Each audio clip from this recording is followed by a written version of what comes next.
All right, guys, welcome to Counterforce Developer Vlog number 2. Got a few topics to cover today. First up is talk about ICBMs. Obviously, ICBMs have had quite a few problems recently, um, which is odd because I don't, it seems like they popped up recently, but they should have been around a while, the problems. Either way, we have obviously decided to temporarily or indefinitely disable those until all the problems are worked out and balance can be resolved or whatever. I would anticipate several weeks at a minimum, but as I said, it's actually indefinite because I would just like to see how the game plays without ICBMs. So we'll see, in addition to the bug testing, which is happening currently, and we're making good progress, which I'll get to later. Um, Other than the bugs with ICBMs, there were also just plain balance issues. Everyone knows about them. They get talked about constantly. So we'll see how the game plays for the next few weeks while they're out. And who knows, maybe the game plays better.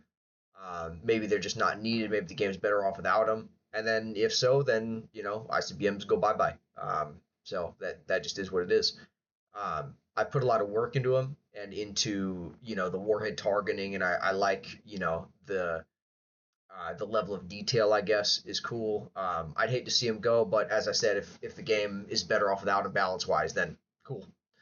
Um, so we have been testing those on the test server, and very quickly I was able to identify at least one of the issues has to do with the countdown until, like, when you launch an ICBM, how long until it deploys its warheads, because ICBMs that are fired at a sufficiently close range, they will release their warheads halfway to the target. If they're fired longer range, then they'll release the warheads when they hit full speed, right? When they hit their maximum speed. Whichever comes first is what they'll do. So the equation, the math to identify the countdown until they release the warheads was not working properly in the case of ICBMs that were going to release at the halfway point. And so that is going to have a bunch of downstream effects like ABMs being wasted because you would fire the SAM sites were getting, or the ABM silos were getting the wrong countdown. So they thought that the ICBM had X amount of time until it would release its warheads, but actually it was much earlier than that. And so they would fire their interceptors, and then the interceptors would lose their target because the warheads would split apart. Um, that also led to the teleporting warheads issue, which was a fun one where for some reason, I'm not exactly clear on why this happens. I just know that this is what causes it. That the warheads of the ICBM would be deployed, not show up on the client, and then they would just kind of suddenly appear like right at their targets. So, literally like quantum teleporting ICBM warheads. Very overpowered. And I think that would also lead to laser defenses not working properly, intermittently not working properly. They would work for longer range ICBMs. So it was a thing, right? It was a big problem. But either way, we figured that out. So once the bugs are worked out, then we'll see balance wise what needs to happen for them to return. Um, it's always possible that we could just put ICBMs in that have smaller warheads, so that instead of being hit with a freaking 750 kiloton Sarmat warhead times 10, right? You might be getting hit with three, I don't know, 50 kiloton warheads. Still kind of extreme. Um, I don't know. Getting rid of MIRVs, I guess, getting rid of the whole MIRV dynamic entirely could be an option too. Um, yeah, we'll see. We'll just see what the future holds for that. Otherwise, members only features. I want to get some more of those in the game. We'll see what I can do for the next update. Right off the bat, the next ones that are going to be added will be the missile and interceptor tanks. I know we had those at one point. They're going to come back, members only. Um, the interceptor tanks will have auto intercept, just like SAMs, just like ships. Um, Self-propelled artillery guns, which would be the artillery gun but on wheels or on tracks. ICBM trucks are possible, though that pends the future of ICBMs. Obviously, if we remove ICBMs, we're not going to bring back, or we're not going to put in ICBM trucks without ICBMs for obvious reasons. Custom player icons is something I'd also like to do for members. So if you're a member, then you'll get a special icon that you can toggle on or off. So I don't know what it'll be yet. Maybe it'll be, there might be a star around your circle on the map, for your profile picture, or maybe a crown or something like that would be kind of cool. There will be Eventually there will be icons that anyone can use. There will be ones that are members only. There will be ones that can only be earned, right? Like if you have gotten a certain number of kills or whatever, then you can have um, a certain icon.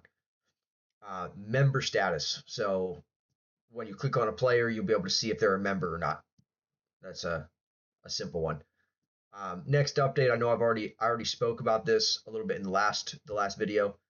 Um, the primary purpose of the next update is for resources and I get a lot of requests all the time about um, players wanting me to bring back the function where you can use resources to buy things instead of money. That's coming. That'll be the next update, but it's not going to be instead of money. You'll just like only be using resources to purchase these things. So you won't have the option essentially to say build a ship or buy a tank or something or buy missiles with money. It will be with resources. Um, what was I going to say? Something about that. Yeah, so something that'll be fun. Um, the balancing will definitely have to be looked at because um, ships, for example, are going to be. I'm trying to price them realistically with the steel costs or the metal costs, which means if you buy a ship that is 1,000 tons or 10,000 tons, then to build that ship you'll need 10,000 tons of metal, which is obviously a lot.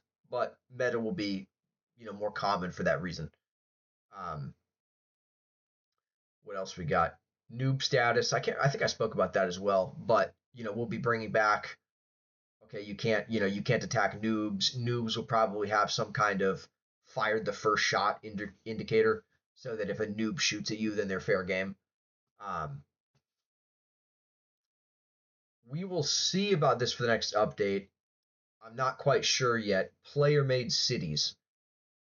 Not a complicated update to do, just a lot of stuff involved in it as far as adding things like to the code. So we'll see. Um, what I would also like to do is possibly do player made ports and shipyards. There's a little bit of complexity to that because obviously you can only build those things near water. The water map is not like super accurate when it gets close to like shorelines and stuff. So if you live on the coast, it may not be entirely accurate for you, and I don't want to be making like a higher detailed water map for every coastal area. So we'll see about that. The other thing is a bunch of players have already donated to have a custom or have their own shipyards added or whatever, have specific shipyards added, and it just kind of gyps them out of that donation if I make it player built. So um, we'll see about that. The other thing then also is that with the player built shipyards, you then have to pick where you want the ships to come out from the shipyard, right? Because they don't appear at the shipyard. They will appear a certain distance away. At a certain, right now it's pre-designated points, and um, so there would have to be a way for players to pick the point and make sure, or I was gonna say make sure they don't pick a dumb point. Like if you are on the side of some lake or something that happens to show up on the water map and you decide to put your ships in there, that's obviously a terrible idea. Might just have to let players suffer their fate on that if we go that route. We'll see. So that uh, player built cities are probably not going to be in the next update. I would like them to be. Probably not going to happen. Um, we'll have to see. Maybe. I don't know. Uh, Last thing will be the openfront.io game tonight. If anyone wants to go check that out, look at the announcements channel. The name of the game is the URL. You just put that in your browser and it takes you straight there. It is a game about it's a strategy game about like territory expansion. So you're expanding your nation's territories. Um, so go check it out. Maybe read the how to play. I am no master at it. I lose every game I play very quickly. So if everybody else is not familiar, I've been playing it for like a few days now. It's very fun. Nice little time wasting game. So 7:30 p.m. Eastern Standard Time for that tonight.